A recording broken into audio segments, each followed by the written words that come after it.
atau muadalah dari Universitas Islam Madinah yang ada di Saudi Arabia.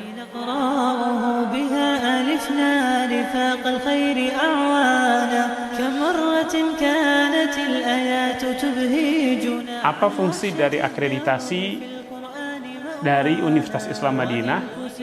Alhamdulillah kita melihat pesantren-pesantren yang ada di Jawa yang mereka telah mendapatkan akreditasi dari Universitas Islam Madinah, peluang alumni untuk bisa mendapatkan beasiswa dan melanjutkan studi ke jenjang yang lebih tinggi di Universitas Islam Madinah itu lebih terbuka luas manakala pondok kita telah diakreditasi dari Universitas Islam Madinah. Dan alhamdulillah saat ini sejauh yang kami tahu pesantren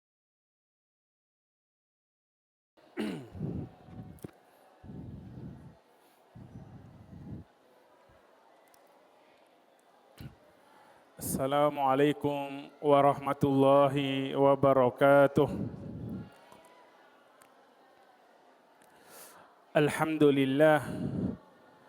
Alhamdulillahi ala ihsanih wa syukru lahu ala taufiqihi wa amtinanih, wassalatu wassalamu ala ashrafil anbiya'i wal mursalin wa ala alihi wa ashabih, thumma amma ba'd. Jamaah rahimani wa rahimakumullahu ta'ala.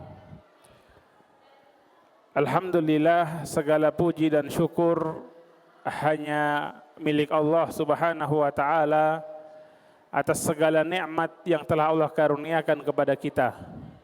Salawat dan taslim senantiasa kita haturkan kepada tauladan kita Nabiullah Muhammad sallallahu alaihi wasallam beserta keluarga beliau, sahabat-sahabat beliau, para tabi'in dan tabi'ut tabi'in, serta kita memohon kepada Allah subhanahu wa ta'ala semoga kelak di yaumil akhir kita termasuk umat Nabi Muhammad sallallahu alaihi wasallam yang akan mendapatkan syafaat dari beliau sallallahu alaihi wasallam, dan semoga kelak kita dikumpulkan di surganya Allah, amin ya rabbal alamin. Hadirin rahimani wa rahimakumullahu ta'ala, kajian kita pada malam hari ini insyaallah akan membahas tentang tauhid. Apa itu makna tauhid? Apa saja yang harus kita perhatikan terkait tauhid? Artinya cakupan dari tauhid itu apa saja? Dan hal-hal lainnya terkait dengan tauhid biidnillahi ta'ala di waktu yang singkat ini insyaallah, kurang lebih 25 menit ya, atau 30 menit. Tauhid ini sendiri kita sering dengar kata tauhid. Tapi makna tauhid apa, Pak? Tauhid itu artinya apa? Apa? Mengesahkan Allah. Masya Allah. At-tauhid ini kan bahasa Arab ya. Tauhid itu dari bahasa Arab, kata tauhid sebenarnya dia adalah masdar dari kata wahada yuwahidu. Wahada yuwahidu syai'ai ja'alahu wahidan. Kalau diterjemahkan kurang lebih mengesahkan. Itu makna tauhid secara bahasa. Adapun makna tauhid dalam istilah ulama kaum muslimin, at-tauhid huwa ifradullah bima yakhtasu bihi min rububiyatihi wa uluhiyatihi wal asma was sifat. Tauhid itu adalah mengesahkan Allah dalam hal-hal yang menjadi keistimewaan atau kekhususan Allah dalam 3 hal. Dalam rububiyah, uluhiyah, asma dan sifat. Nanti insya Allah akan kita kaji perlahan-lahan satu persatu ya. Dari apa itu rububiyah, apa itu uluhiyah, dan al-asma was sifat. Jadi tauhid adalah mengesahkan Allah dalam perkara-perkara yang menjadi kekhususan Allah Subhanahu wa taala dalam 3 hal. 3 hal tadi apa? Apa Pak? Rububiyah. Yang kedua, uluhiyah. Yang ketiga, al-asma was sifat. Asma dan sifat Allah Subhanahu wa taala. Dan ini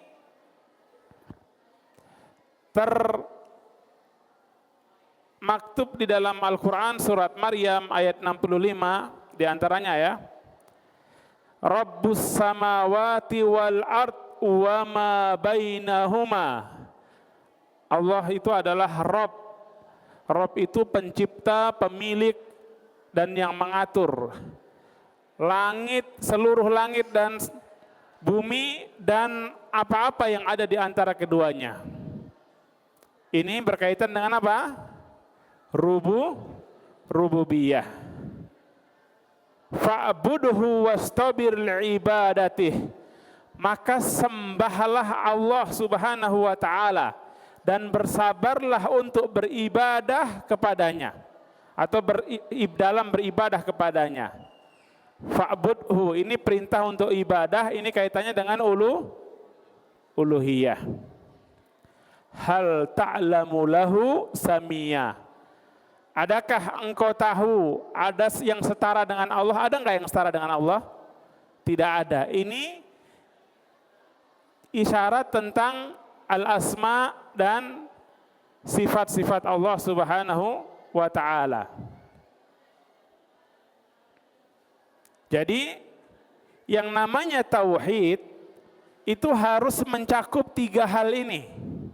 Mencakup rububiyah, mencakup uluhiyah, dan mencakup asma was sifat.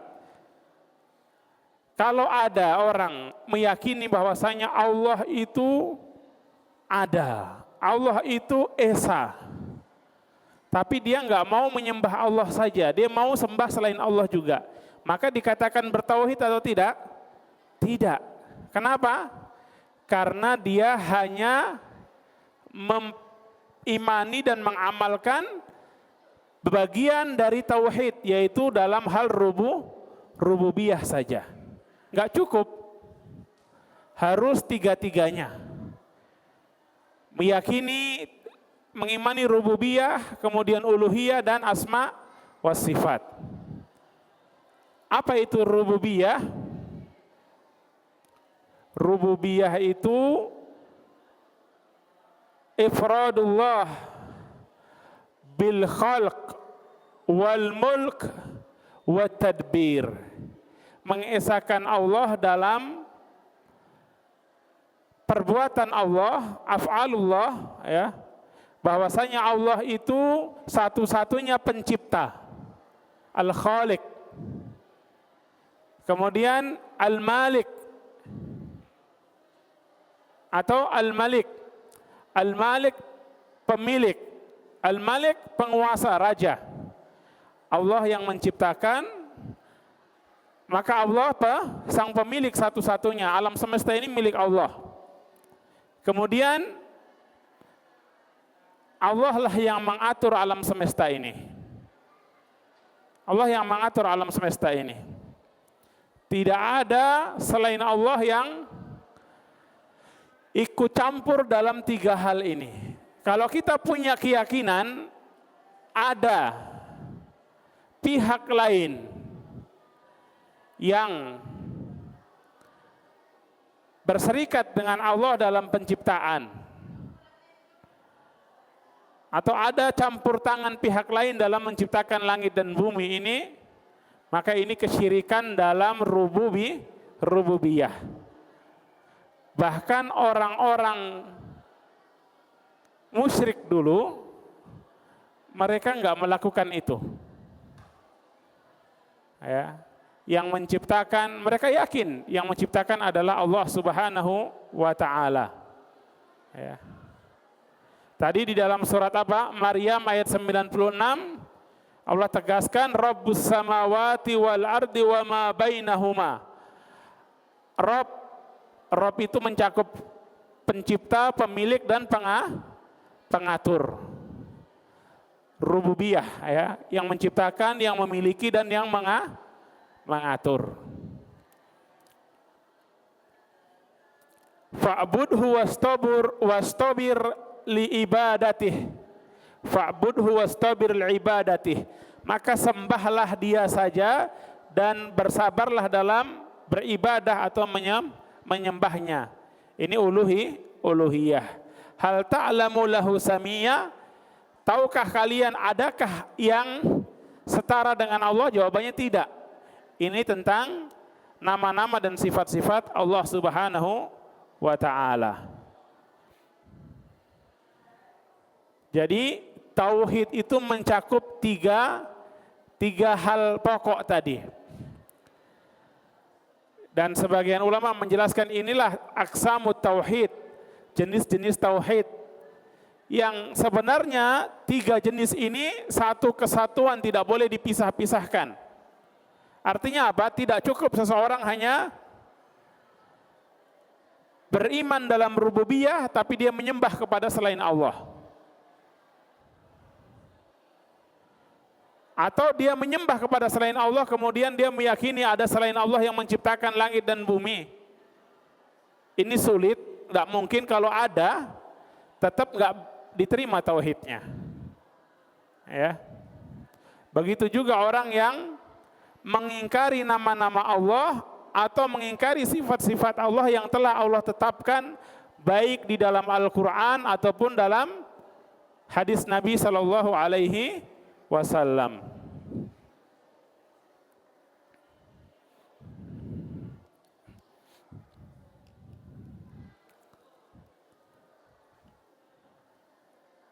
Tadi terkait tauhid rububiyah itu mencakup berapa hal? Berapa hal Bapak? Berapa? 3. Yang pertama penciptaan. Yang kedua apa? Kepemilikan. Yang ketiga apa? Yang mengatur. Pertanyaannya sekarang, manusia ada yang menciptakan enggak? Maksudnya manusia ada yang menciptakan sesuatu enggak? Manusia bisa menciptakan sesuatu enggak? Ya? Bisa, tapi dalam batasan tertentu. Dan bedanya dengan penciptaan Allah, Allah menciptakan sesuatu dari yang awalnya memang enggak ada sama sekali. Bahannya enggak ada, bahkan memang benar-benar enggak ada sebelumnya. Allah ciptakan dari enggak ada menjadi ada. Adapun penciptaan yang dilakukan manusia ada yang membuat atau menciptakan handphone misalnya. Apakah dia menciptakan dari yang benar-benar enggak ada? Tidak. Dia menciptakan, dia punya ide, dia kumpulkan bahannya itu sudah ada atau belum ada? Ada, Allah yang menciptakan. Allah lah sang pencipta sejati, yang menciptakan sesungguhnya semuanya itu adalah Allah Subhanahu wa ta'ala. Ala lahul khalqu wal amr, kata Allah Subhanahu wa ta'ala di dalam surat Al-A'raf ayat 54. Ingatlah, sesungguhnya Allah lah yang menciptakan dan Allah lah yang memiliki keputusan. Allah yang benar-benar menciptakan semuanya. Manusia ada yang menciptakan pesawat. Pesawat diciptakan, bahan-bahannya sudah ada, sudah Allah ciptakan sebelumnya, sudah Allah siapkan sebelumnya. Kemudian yang kedua tadi apa? Al-milk, kepemilikan. Manusia punya enggak? Manusia memiliki enggak? Manusia punya kepemilikan.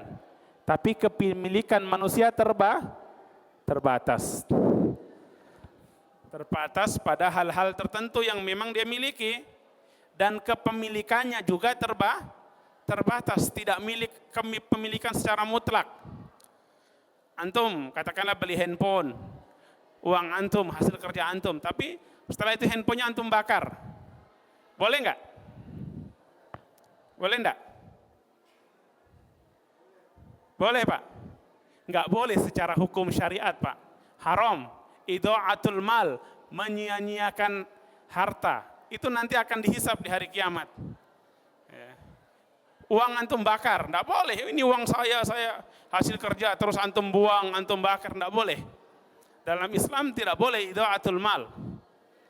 Ya. Allah yang memiliki kepemilikan Allah dengan kepemilikan yang mutlak.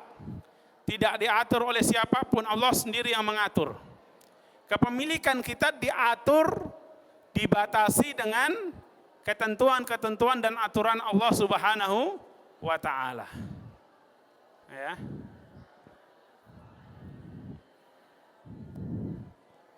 Itu terkait perbedaan kepemilikan kita dengan kepemilikan Allah Subhanahu wa ta'ala. Yang ketiga tadi apa? Tentang pengaturan. Manusia bisa mengatur tidak? Manusia mengatur juga, tapi berbeda pengaturan Allah dengan pengaturan manusia. Kapasitas kita mengatur sesuai dengan kapasitas kita yang serba sangat terbatas.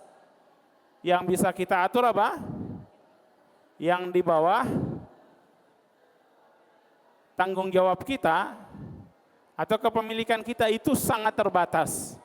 Bahkan terkadang yang mestinya kita atur saja belum tentu kita bisa mengaturnya, ya enggak?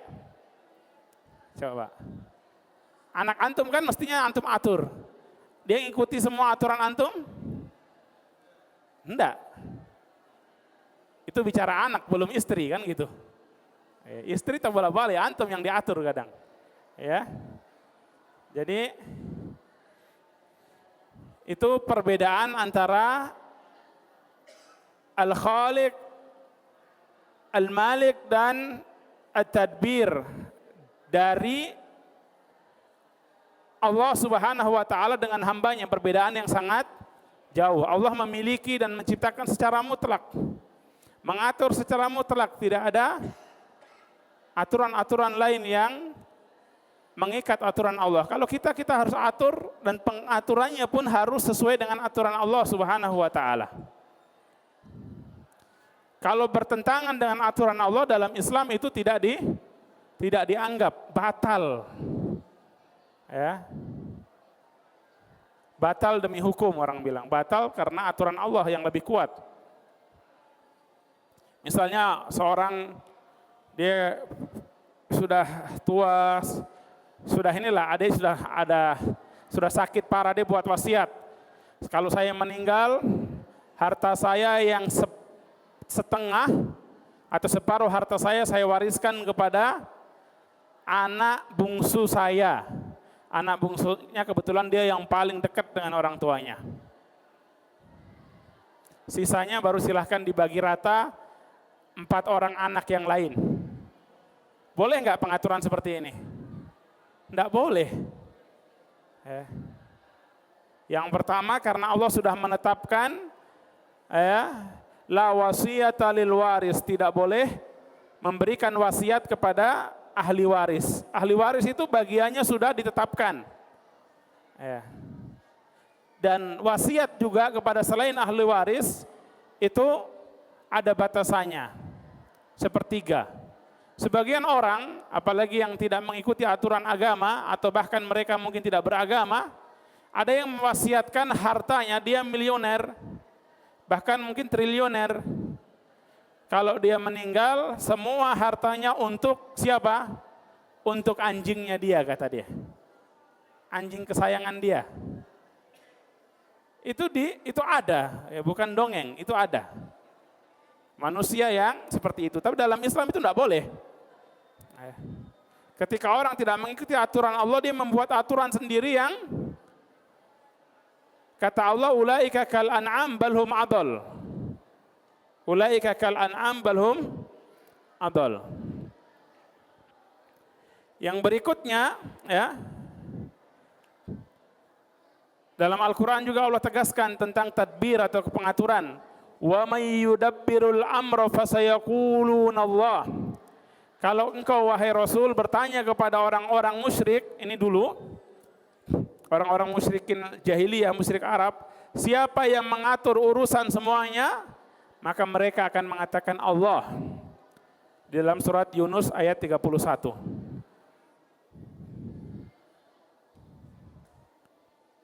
Jadi rububiyah Allah ini tidak sama dengan makhluk, ya. Fatabarakallahu ahsanul khaliqin. Maha suci Allah, sebaik-baik pencipta. Surat Al-Mu'minun ayat 14.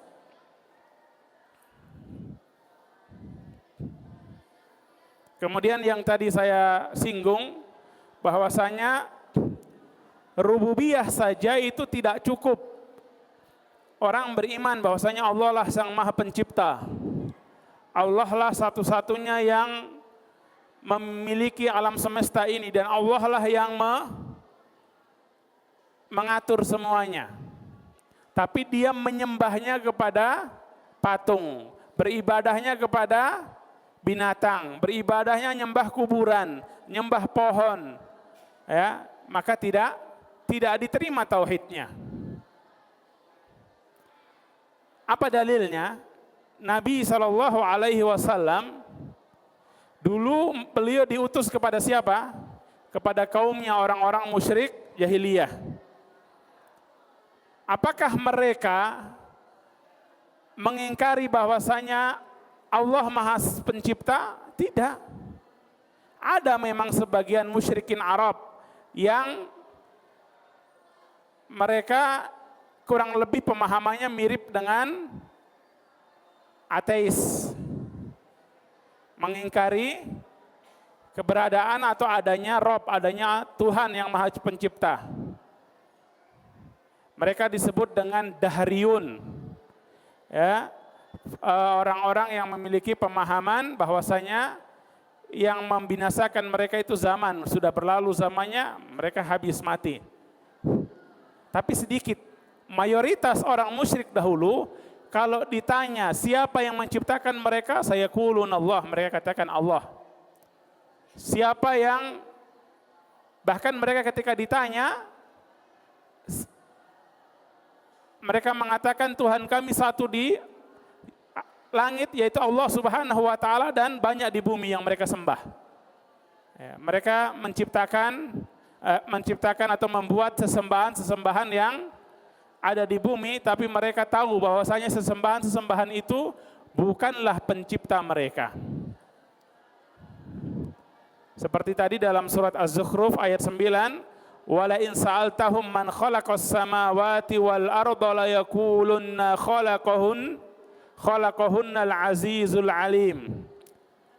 Dan jikalau engkau bertanya kepada mereka, yaitu orang-orang musyrik Arab, siapa yang telah menciptakan langit dan bumi, niscaya mereka akan mengatakan yang menciptakan langit dan bumi adalah Al-Aziz Al-Alim, Allah yang maha perkasa dan maha mengetahui, Al-Alim. Dan Allah juga mengajarkan kepada kita, menegaskan bahwasanya tidak mungkin di dunia ini ada lebih dari satu pencipta. Allah jelaskan di dalam surat Al-Mu'minun ayat 91. Ini bantahan secara akli, secara nalar, yang logis. Kata Allah Subhanahu wa Ta'ala, mattakhadallahu min walad wa ma kana ma'ahu min ilah idzal ladhaba kullu ilahin bima khalaq wa la'ala ba'duhum ala ba'd. Allah tidak punya anak dan Allah tidak punya partner, tidak ada Tuhan lain. Seandainya ada, la dhahaba kullu ilahim bima khalaq, maka masing-masing Tuhan tadi akan, mereka ingin hanya bersama dengan ciptaannya, disembah khusus oleh ciptaannya masing-masing. Dan masing-masing Tuhan tadi pasti akan berlomba untuk menjadi yang paling top. Wala'ala ba'duhum ala ba'd. Gak ada yang merasanya ini Tuhan nomor 2, Tuhan nomor 3. Ya. Seandainya seperti itu yang terjadi, binasa, hancur dunia ini.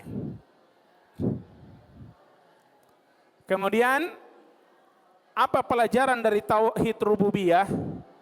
Setelah kita paham dan kita yakin bahwasanya hanya Allah yang Maha Pencipta, Allah yang memiliki semuanya, dan Allah yang mengatur alam semesta ini, maka konsekuensinya berarti hanya Allah saja yang boleh diibadahi. Hanya Allah saja yang boleh disembah. Kita hanya boleh beribadah menyembah kepada Allah Subhanahu wa taala. Salat hanya kepada Allah, untuk Allah. Puasa juga. Apalagi berkurban dan seterusnya. Inna salati wa nusuki wa mahyaya wa mamati lillahi rabbil alamin la syarikalah. Itu konsekuensi dari tauhid rububiyah. Insyaallah pada pertemuan yang akan datang kita akan lanjutkan pembahasan terkait uluhiyah dan asma wa sifat, tapi ini sebagai pengantar saja. Nanti penjelasan lebih detailnya untuk masing-masing itu dengan contoh. Contoh yang terkait rububiyah, uluhiyah. Paling banyak uluhiyah. Kenapa? Karena banyak orang itu penyimpangannya dalam masalah uluhiyah. Rububiyah, ya. Rububiyah ada tapi tidak banyak. Tidak sebanyak yang menyimpang dalam masalah uluhiyah. Orang ateis ada enggak? Ada, tapi apakah sebanyak orang yang keliru dalam ibadah? Ya.